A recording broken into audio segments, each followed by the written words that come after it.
Every game release has a story. Sometimes that story is a simple, successful game where they didn't create a worldwide hit. Sometimes that story is a worldwide hit like Stardew, Balatro, and Peak.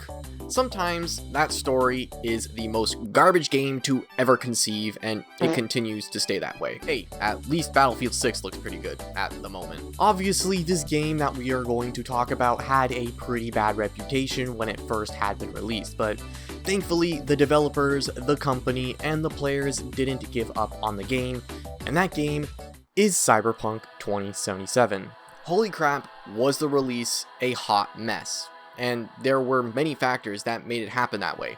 This is not even where our story begins, because there were a lot of things that happened leading up to the release that fueled the fire once it did release. Our first look into Cyberpunk was all the way back in 2013 when the teaser trailer was released. Since it is a teaser, we didn't get a lot of information about what kind of game it will be, but it showed people this interesting futuristic world where people are mixing technology with human flesh, creating cyborg humans. There are flying cars, blades coming out of arms, and bulletproof skin. Pardon me, hot sexy mama. This was very different from any type of game that has ever been released. Most futuristic games with cyberware technology dealt with more corruption, where it was apocalyptic or it dealt with only the military, but Cyberpunk is showing us a world where anyone can get cyberware technology right off the street. This was Projekt Red beginning to stir the pot of getting people excited, and they didn't want to show all of their hand just yet. Projekt Red played very carefully at first, and stayed mostly silent about Cyberpunk after the teaser trailer. One reason was because of The Witcher 3. The game was still in development, and Cyberpunk was not getting a lot of dev attention at the moment. They still had a team of 50 developers, but for such a big game like Cyberpunk, you're gonna need more developers. After The Witcher 3 did get released, Projekt Red was still silent about Cyberpunk, but everyone knew what was coming next. Job openings were popping up, and the main focus for Projekt Red shifted to Cyberpunk 2077. A few years roll by after the release of The Witcher 3, and finally, we get more information about Cyberpunk in 2018. This trailer was like eye candy. If you didn't know about Cyberpunk, then you most definitely knew about Cyberpunk now. Projekt Red showed us so much more about this world. The year is 2077, and Night City isn't all rainbows and sunshine. It is a place where many people are below the poverty line, and there's violence everywhere. Gang violence, cyberware assassinations, netrunning assassinations, and good old capitalism. Ha, love it. This city either makes you or breaks you. It was something different than any other game. It was like GTA on fucking steroids. Crazy body modifications for almost every single part of your body. Guns that shoot electrifying shots. Cars that fly in the air, and a city filled with a bunch of different unique people. It could scratch the itch for a lot of people that just want to say fuck it and live their life like there is no tomorrow. Almost like you're running on the edge, right? Like an edge runner, huh? Oh, brother, this guy stinks! This was hype, like really hype. People wanted it now. With such a humongous fan base growing at a rapid rate, Projekt Red knew that the fans would start to get really impatient. They probably showed their hand too quick, and it was a fucking jackpot among all jackpots. It honestly probably hurt them in the long run. Who knows who rushed the development of it, but I wouldn't be surprised that the attention it got made a lot of stakeholders want the bag really soon. Another year passed, and Cyberpunk was still growing in popularity every day. The hype was still there, and E3 was coming back around the corner, and Cyberpunk needed to be there. This cinematic trailer showed a lot, maybe a bit too much. Okay, first, the trailer is really cool. We got self-driving cars, the mantis blades that we saw before, and a very close look into our main character, V. But maybe don't show a very important part of the story. I know it is the very beginning of the game of Cyberpunk, but honestly, this feels like something that should have been saved. It also doesn't help how it makes me feel about Jackie even further. I made a whole video about how Jackie just deserved so much more. This literally just spoils it even more for me, but hey, Kenai Reeves, woo! Project Red would continue and continue and continue to release more footage of the game. Honestly, probably a bit too much. This is where the fueling of the flame I was talking about was. They kind of gained too much hype, which ultimately led to its tragic release. If they just maybe cut it down on how much publicity it had, they probably could have gone a lot more time to develop the game. They knew they needed more time on the game, constantly pushing back the release date from April 2020 to September 2020 to November 2020, and finally releasing it in December 2020. Honestly, one thing that kind of screwed them over was the release of the next-gen consoles. They were already trying to develop the game from the previous gen consoles, but now had to create a new version for the next gen. You were probably asking why that is a big issue. Well, with such a big game like Cyberpunk, you can't have the same PS4 version for the PS5. Let me explain. Video games are obviously computer process intensive and graphically intensive. If you didn't know, consoles are just computers with different operating systems. But with consoles, you know what technology is in them. Since you know what is in them, you can make games in a certain way to optimize them so they can run better even with more outdated hardware. So a PS4 version of Cyberpunk can run really smooth because it was meant for the PS4, but putting it on a PS5 doesn't mean that it will run as smooth because it has a different CPU and GPU that has different capabilities.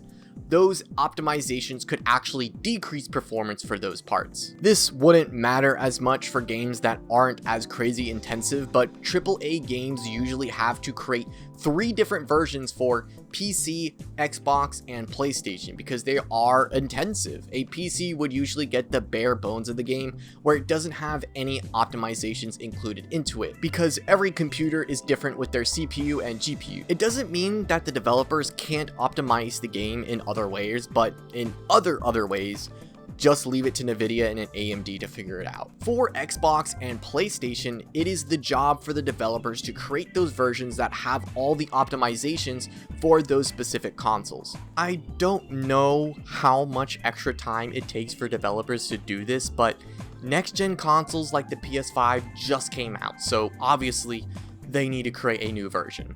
They probably already knew that the release of Cyberpunk was going to be a hot mess, and the introduction to next-gen consoles didn't make it any better. People were starting to get angry about all the pushbacks for the games, but these people should go and try to make their own game and see how fucking stupid they are. They need more time. This game is massive, but whatever. It released in December 2020, and shit hit the fan real quick.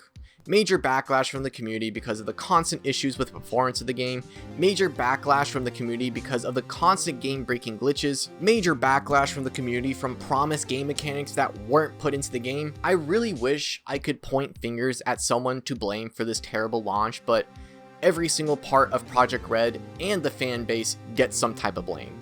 Overall, it didn't do terribly, but still had a lot of unhappy people. On Steam alone, the game got over 66,000 negative reviews on the first month. This was only from people that actually bought the game as well. Many of the fans didn't even purchase the game after hearing all of this.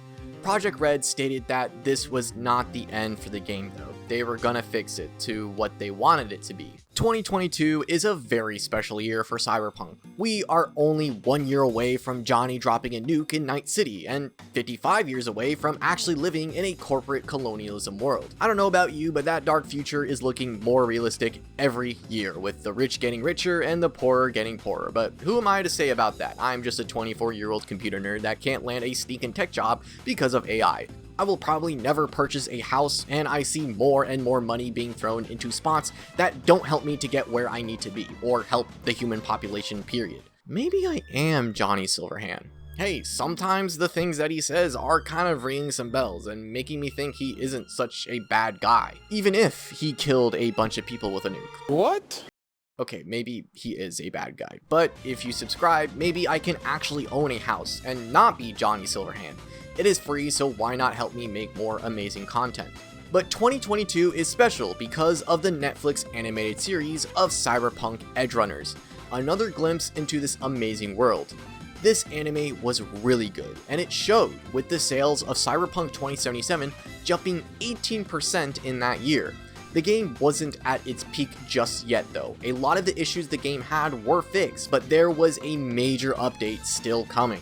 In 2023, Cyberpunk 2077 2.0 would be released, changing the game forever, fixing a lot of game mechanics that were lackluster and just kinda bad, and also adding new mechanics that Project Red wants to add but just didn't have enough time to develop. So what were all the changes that they added?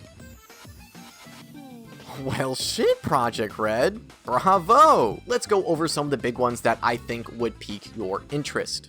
The new police system. Before, the police were fucking dog shit, like really bad, almost like how it actually is supposed to be with all the complaining about the police department in Night City. But anyways, the Night City police will now chase you whenever you commit a crime, either on foot or in a vehicle. The higher your wanted level, the more police and tactics they will use to stop you, and they will patrol around Night City, getting into gang fights or just stopping you from killing civilians. It is kind of crazy on how all of this was not even in the game before, but yeah, it was really bad at first. Vehicle combat was introduced, which was one thing that many fans were really disappointed about not being in the game at launch.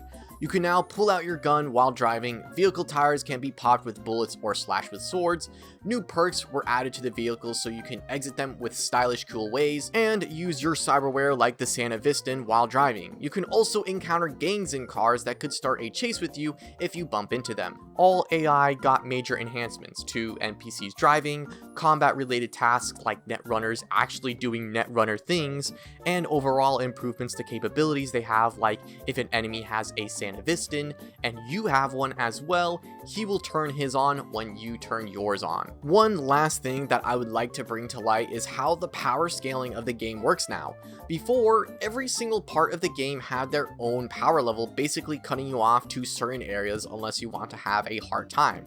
Now, every enemy scales with you per your level. So, returning to areas that are weak won't be weak anymore, and going to other areas won't be met with you dying to one bullet. The perks also got a major overhaul, making the system overall just better so you can do more with weapons, cyberware, net running, and all the different ways to play the game. After this update, the game feels so much more complete and I enjoy the game so much more. When getting footage for this video, I created a stealth build where I use swords and knives, basically no guns at all, which is really different from what I have done before. My first playthrough was a pistol build, my second playthrough was an SMG and sniper build, and my third playthrough was a tanky shotgun build. I love all the different ways you can play this game and all the amazing ways to have fun. This game is very special, and there really is no game like it. It had a crazy hype train, a rocky start, but an amazing comeback to be one of the best sold games ever. Thanks for watching.